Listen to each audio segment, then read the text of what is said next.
नमस्कार। मैं great post news GPN की तरफ से आप लोगों की बहुत हार्दिक अभिनंदन करता हूं और हमारे दर्शक जो है बहुत अच्छे तरीक़ा से हमारे साथ जुड़ते जा रहे हैं, धीरे धीरे बढ़ते जा रहे हैं और हमारे चैनल में हम उम्मीद करते हैं कि आप लोग भी आगे जुड़ते रहिए, सुनते रहिए। और आपके लिए हम एक ग्रेट पोस्ट न्यूज़ में एक नया प्रोग्राम शुरू करने जा रहे हैं, जिसमें उसको हम कहेंगे कि लाल किताब की सीरीज़।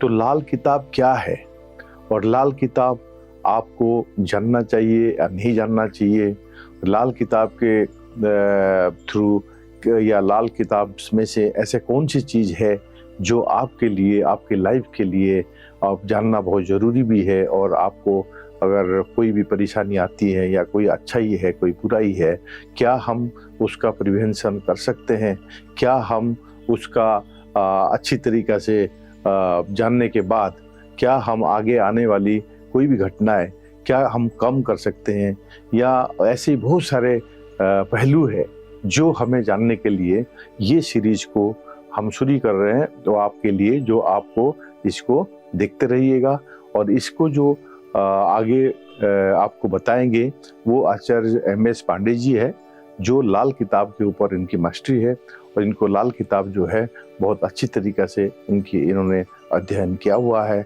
और ये चाहते हैं कि सारे दुनिया को ये बताएं लाल किताब क्या है और लाल किताब की अच्छाई क्या है, बुराई क्या है, और सारे चीज़ें आपको बहुत विस्तार से बताएंगे। तो इसीलिए आप हमारे साथ जुड़े रहिए और इस प्रोग्राम जो है कंटिन्यूसली आपको लाते रहेंगे, आप इसको देखते रहिए। बहुत बहुत धन्यवाद। अच्छा पंडित जी, नमस्कार। नमस्कार सर। नमस्कार सभी दर्शकों का ग्रेट पोस्ट न्यूज़ की तरफ से हार्दिक अभिनंदन। मैं ज्योतिष में लाल किताब के बारे में मैं चाहता हूं कि दर्शकों तक इसके जो मेन उद्देश्य है, यह है क्या, किसको पढ़ना चाहिए, किसको नहीं पढ़ना चाहिए, यह सारी बात पहुंचाने की उत्कंठा मेरे हृदय में हुई। तो मैंने सोचा कि आप सभी दर्शकों के बीच में मैं इसके बारे में बताऊं। मैं एक्चुअली ज्योतिष के इस विद्या से बहुत ही प्रभावित हुआ। मुझे लगा कि यह एक ऐसी विद्या है, शायद इसको फरिश्तों ने लिखा है, फरिश्तों के द्वारा लिखी हुई यह ज्योतिष विद्या है। वैदिक ज्योतिष और लाल किताब, यह दोनों में फर्क ये है कि वैदिक ज्योतिष भी समुद्र है और लाल किताब उस समुद्र मंथन से निकाला हुआ अमृत है। तो मैं दोस्तों के बीच, अपने दर्शकों के बीच, श्रोताओं के बीच इसको लेकर क्या, मैं भी एक लाल किताब का स्टूडेंट हूँ। इस किताब को पढ़ने से मैं इतना प्रभावित हुआ, मुझे लगा कि मैं आप सभी के बीच में इसको लेके आऊँ और इसके उद्देश्य को बताऊँ आप लोगों को। सबसे पहले इस किताब को लिखा कौन था, यह किताब आई कहाँ से।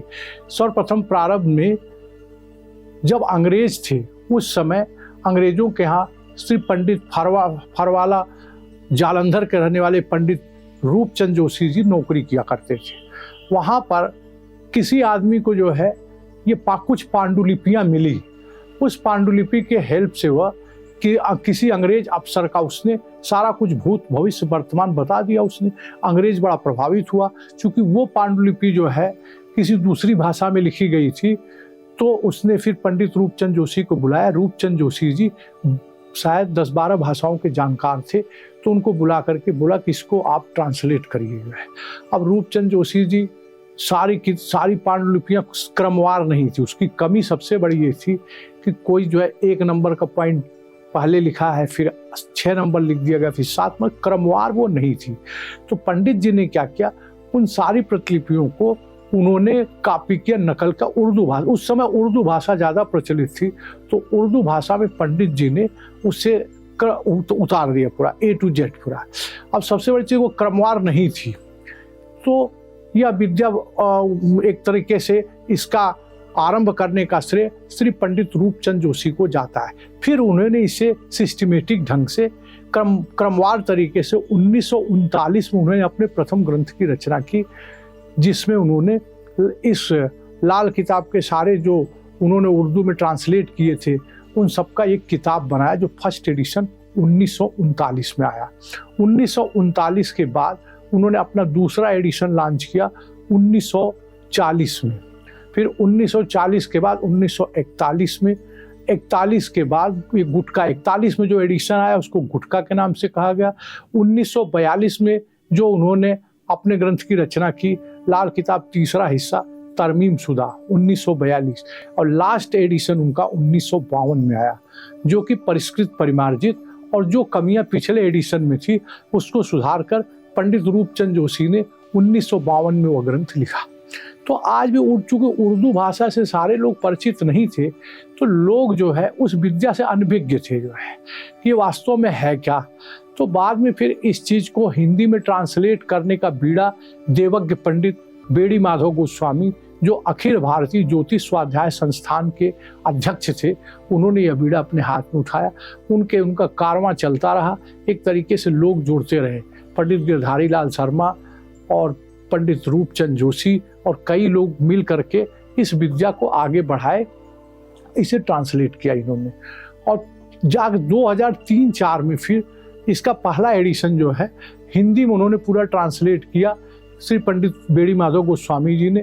फिर सारे एडिशन क्रमवार करके यह 2005-6 तक सारे एडिशन को हिंदी में लाने का श्रेय पंडित देवज्ञ पंडित बेड़ी माधव गोस्वामी जी को जाता है।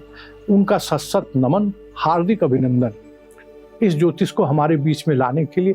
हिंदी में इसका लिप्यांतरण किया गया। इससे पहले कुछ विद्वानों ने इसका जो है इस ग्रंथ का अनुवाद किया था, तो अनुवाद करने में अर्थ का अनर्थ हो गया।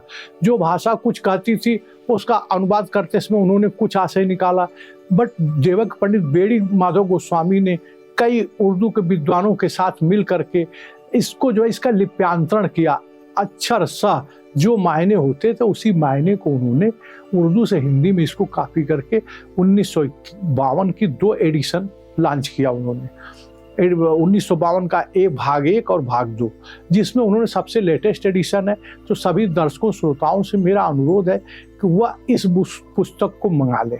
अगर उन्हें इस विद्या के बारे में जानना है तब वह जो है देवज्ञ पंडित बेड़ी माधव गोस्वामी द्वारा रचित ये दोनों वॉल्यूम, जो 1952 का वॉल्यूम 1 है, वॉल्यूम 2 है, ये दोनों मंगा लें। अब दूसरे इसके बारे में ये कि आवाज़ सुनता हर किसी की, ना ही भूला कोई हो, सबसे पहले याद उसकी फिर सभी दुनिया की हो। तो प्रभु जिसके इसमें आगाज किया गया है कि वह प्रभु परमात्मा आवाज़ सुनता हर किसी की, सबकी आवाज़ सुनता हो, किसी को भूलता नहीं, ना ही भूला कोई हो। तो इसलिए इस विद्या को प्रारंभ करने पहले सबसे पहले याद हो उसकी फिर सभी दुनिया को। हम सभी उसको पहले याद करें। और दूसरी बात, इसकी दूसरी लाइन बड़ा अच्छी है कि मनुष्य बधा खुद लेख से अपने, लेख विधाता कलम से हो, कलम चले जब करम पे अपने, झगड़ा अक्ल न किस्मत हो। यानी कोई भी मनुष्य जो है वह जो उसकी किस्मत लिखी गई है उस लिखी हुई किस्मत से बधा होता। मनुष्य बधा खुद लेख से अपनी, जो उसकी किस्मत है उसको कौन लिखता है? विधाता लिखता है, परमात्मा लिखता है। और जब कलम चले खुद कर्म पे, अपने कर्मों पे जब विधाता की कलम चलती है तो झगड़ा जो अक्ल और किस्मत, अक्ल माने बुध और किस्मत माने बृहस्पति, यही झगड़ा मनुष्य के जीवन काल में चलता रहता है कि अक्ल बड़ी या किस्मत बड़ी है। तो इस किताब के बारे में शुरू में 2-4 लाइन मैंने आपको इसलिए बता दिया। आपको मैं एक एक चीज बताऊंगा, बेसिक से ले करके एडवांस कोर्स तक, जो मेरी अच्छे से अच्छा अप्रोच होगा वो अपने सारे दर्शकों को बताने का प्रयास करूंगा और समझाने का प्रयास करूंगा। क्योंकि मैं खुद भी देखिए, लाल किताब एक समुद्र है, अथाह नॉलेज है, इसके बारे में मैं भी एक छात्र ही हूँ। एक एक लाइन में उसके तमाम रहस्य छिपे हुए हैं। लाल किताब ये पहले ही कहती है कि यह जो है, यह इसमें जो है बीमारी का इलाज है, मौत का इलाज नहीं। यह जो है एक प्रकार से ऐसा ग्रंथ है जो, पहली बात कि इस किताब के बारे में शुरुआती दौर में काफ़ी भ्रांतियां थी लोगों के बीच, इसलिए यह किताब लोगों के बीच में उतनी पॉपुलर नहीं हो सकी। कई लोग इसे टोटका और टोना की किताब बताते थे, ऐसे ही पड़ी रही है। इसको आगे ले जाने का काम जो है, अगर सबसे पहले श्रेय इसका जाता है तो पंडित बेड़ी माधव गोस्वामी को जाता है। उसके साथ कई लाल किताब के लोग हैं जो इस कारवां से जुड़ते गए, कारवां बढ़ता गया, लोग जुड़ते गए इसमें जो है। तो यह किताब मैंने भी पढ़ा, मुझे काफ़ी प्रभावित की है। इसके बारे में मैं आपको बताऊंगा थोड़ा सा मैं इसका ब्रीफ एक ये कर देना चाहता हूँ कि वैदिक ज्योतिष और इसमें क्या अंतर है। वैदिक ज्योतिष में ग्रह, नक्षत्र और राशि, इन तमाम चीज़ों का कॉन्सेप्ट लगाया गया है। बट इस किताब में क्या है कि राशि छोड़ नक्षत्र भूला, ना ही कोई पंचांग लिया, लग्न को मेष लिखकर 12 पक्के घर मान लिया। इस किताब में और वैदिक में थोड़ा सा बेसिक डिफरेंस यही है कि इसमें जो है काल पुरुष की कुंडली से यह चलती है। कुंडली में आपकी कोई भी राशि, अब जो है वैदिक ज्योतिष में क्या है, पूर्वी क्षितिज पर जो राशि उदय हो रही थी होती है वही उसका लग्न होती है, और फर्स्ट हाउस का मालिक लग्न लॉर्ड माना जाता है। बट इसमें अलग है, इसमें सब राशियों को मिटा, राशि छोड़ नक्षत्र भूला, ना तो इसमें कोई राशियों की जरूरत ना नक्षत्र की जरूरत, लग्न को मेष राशि लिखकर 12 पक्के घर मान लिया। इसमें 1 नंबर राशि से पहला हाउस डालेंगे, उसी से क्रमवार 2, 3, 4, 5, 6, 7, 8, 9, 10, 11, 12। अब पहली राशि मंगल की है, मेष राशि है, मेष राशि का मालिक मंगल है। यहाँ पर जो है फर्स्ट हाउस में हमेशा कोई भी ग्रह बैठा हो, पूर्वी क्षितिज पर आपके लग्न का मालिक कोई भी हो, लेकिन फर्स्ट हाउस हमेशा मंगल के प्रभाव में होगा, और वहाँ पर सूर्य उच्च का होता है मंगल की राशि में। तो फर्स्ट हाउस का लॉर्ड मंगल, जमीन मंगल की होगी, और पक्का घर सूर्य का होगा, सूर्य उच्च का होगा। जो भी ग्रह इसमें आएगा या जो भी ग्रह कहीं पे रहेगा, सूर्य मंगल कुंडली में कहीं भी हों, उनके ऊपर मंगल ये फर्स्ट हाउस का प्रभाव रहेगा।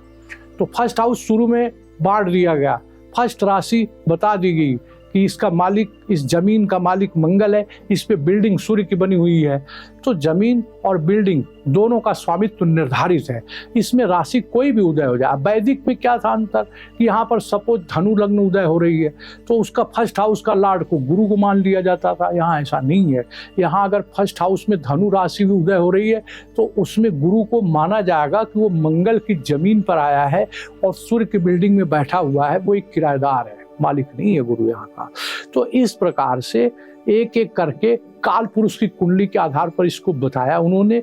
फर्स्ट हाउस का लॉर्ड मंगल, सेकंड की जमीन शुक्र की बताया और वो पक्का घर बृहस्पति का, और थर्ड हाउस का जमीन जो है वो बुध की है और पक्का घर मंगल का, और चौथा राशि कर्क राशि आती काल पुरुष की कुंडली का, वो पक्का घर और मालिक दोनों चंद्रमा है चौथी राशि का। 5वीं राशि सिंह राशि है, सिंह राशि का मालिक सूर्य है, और 5वीं राशि जो है एक तरीके से आप माना जाए तो जमीन जो है सूर्य की हो गई और पक्का घर बृहस्पति का हो गया, बिल्डिंग बृहस्पति की हो गई। तो 5वें हाउस का हमेशा के लिए स्वामित्व निर्धारित कर दिया गया कि सूर्य इसका मालिक है और बृहस्पति इसका पक्का घर है, और 6वां बुध और केतु, इसी प्रकार से 7वां शुक्र और बुध, 8वां मंगल और शनि, 9वां गुरु, 10वां शनि, और 11वां शनि और गुरु, और 12वां गुरु और राहु। इस प्रकार से जब हम आपको डिटेल में बताएंगे तो एक एक चीज की डिटेल में व्याख्या करेंगे, लेकिन जब आप रिजल्ट देखेंगे तो रिजल्ट इसका इतना एक्यूरेट होगा, आपको बहुत ही आश्चर्य होगा। हर ग्रहों के कारकत, हर ग्रहों से संबंधित चीजें, हर ग्रहों से संबंधित रिश्तेदार, जानदार, बेजानदार चीजें, यह लाल किताब में पूरी तरीके से बताई गई है। अब मैं आपको जब इसकी शुरुआत, आज तो मैं इसको ब्रीफ इंट्रोडक्शन टाइप में हम लोग परिचित हुए हैं, अभी जब हम आपको लाल किताब की श्रृंखला में शुरू करेंगे तो आपको छोटी छोटी टर्मिनोलॉजी जिसको जानना आपके लिए जरूरी है, जैसे धोखे का ग्रह कौन सा है, अंधी कुंडली कौन सा है, और उसका पक्का घर कौन सा है, सोया ग्रह कौन सा है, किस्मत का ग्रह कौन सा है, धोखे का ग्रह कौन सा है, इन सारी चीज़ों को जानने के छोटी छोटी बातों, बिल मुकाबिल ग्रह कौन से हैं, इन सब के बारे में कॉन्सेप्ट और एनालिसिस समेत हम आपको समझाएंगे और कोशिश करेंगे कि आपको अपने बेस्ट, अच्छे से अच्छे ज्ञान से जो अनुभव हमारा हुआ है उससे मैं आप लोगों को बताऊं। तो अगली सीरीज में हम आपको लाल किताब के बारे में लेकर हाजिर होंगे। धन्यवाद। तो दर्शकों, मैं आपको बता दूं कि बेसिक कोर्स तो हम लोग कवर करेंगे लाल किताब में। मैं बढ़िया से बढ़िया ढंग से आप लोगों को बताने का प्रयास करूंगा। छोटी छोटी चीज़ें जो जानना जरूरी है लाल किताब के बारे में, जैसे अंधे ग्रहों का टेवा, बिल मुकाबिल के ग्रह, सोए हुए ग्रह, सोए हुए भाव, सोए हुए ग्रह, सोए हुए हाउस, और उसके बाद में जो छोटी छोटी चीज किस्मत के ग्रह, इनको कैसे ढूंढा जाए, इन सारी चीज़ों को बताने के साथ साथ फिर मैं आपको ग्रामर पूरा बताऊंगा। A to Z। ग्रामर के बाद थर्ड लेवल है एडवांस लेवल। एडवांस लेवल पे हम आपको काफ़ी चीज़ें बताएंगे। तो आप जो है बेसिक चीज़ों के साथ अगर जिसको जानने के इच्छुक है तो वह दिए गए नंबर पे, जो आपको नंबर दिया गया डिस्क्रिप्शन में, उस पर आप कांटेक्ट कर सकते हैं फर्दर जानकारी के लिए आपसे। तो बहुत बहुत धन्यवाद आचार्य पांडे जी। तो ये एक बहुत मैं खुद को भी मैं बहुत ही सोच रहा हूँ कि ये जो लाल किताब के बारे में जैसे जैसे आप रहस्य खोलते जाएंगे तो दर्शकों को बड़ा इंटरेस्ट आएगा, और मैं जानना भी चाहता हूँ कि वाकई में इसके अंदर जो ब्लैक मैजिक, टोना टुटका जो भी बोलते हैं, तो इसमें क्या है, कैसे है। तो ऐसे बहुत सारे हैं जो लोगों को वो खुद भी जानेंगे, और मैं भी चाहता हूँ कि हमें सबको पता लगे कि इसके अंदर ऐसे क्या है कि लोग इसको घबराते हैं पढ़ने के लिए या इसको जानने के लिए घबराते हैं, क्यों है।